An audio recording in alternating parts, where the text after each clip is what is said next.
Good afternoon. माझ्या या चॅनेलमध्ये तुम्हा सगळ्यांचं स्वागत आहे. आज आपण मराठी व्याकरण पाठ पाहणार आहोत. आता आधी लक्षात घ्या, इंग्लिश मीडियम मराठी अक्षर भारती या पुस्तकामध्ये SSC बोर्डाने सिलेबसमध्ये पूर्वनियोजित व्याकरणाचे पाठ दिलेले आहेत. त्यातीलच एक पहिला पाठ आहे वाक्यांचे प्रकार. त्याला इंग्लिशमध्ये काइंड्स ऑफ सेंटेन्स असं म्हणतात. आता बघा, मागच्या व्हिडिओमध्ये वाक्य म्हणजे काय, what is the mean by sentence, me definition explain केली होती. आताही तुम्हाला थोडक्यात मी सांगते. वाक्य म्हणजे शब्दांच्या अर्थपूर्ण समूहाला वाक्य असे म्हणतात. आणि त्या वाक्यांचे काही प्रकार आहेत. दोन प्रकार बघा, अर्थानुसार वाक्यांचे प्रकार आणि दुसरा आहे रचनेनुसार वाक्यांचे प्रकार.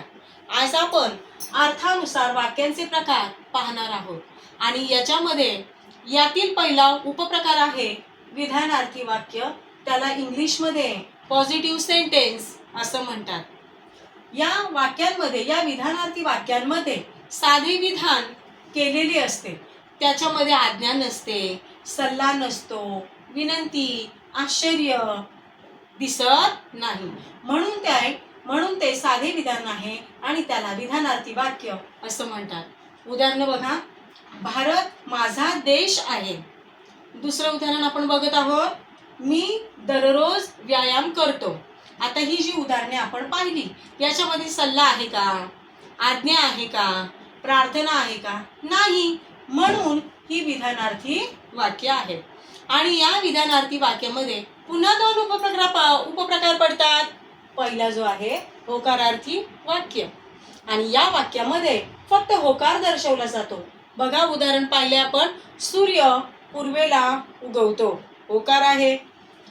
आकाशात रात्री चंद्र आणि चांदणे दिसतात. ओके, हे काय आहे, होकारार्थी वाक्याची उदाहरणे आहेत.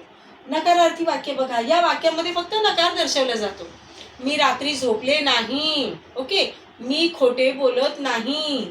ओके, मला कारल्याची भाजी आवडत नाही. ओके, अशा प्रकारचे वाक्यांमध्ये जेव्हा न, नाही, नकार, नव्हतो असे स्पष्ट शब्द असतात उल्लेखित, तेव्हा त्यांना नकारार्थी वाक्य असं म्हणतात. ओके, तुम्हाला जर माझा व्हिडिओ आवडला असेल तर तुम्ही लाईक करा, शेअर करा, सबस्क्राईब करा. Okay, thank you.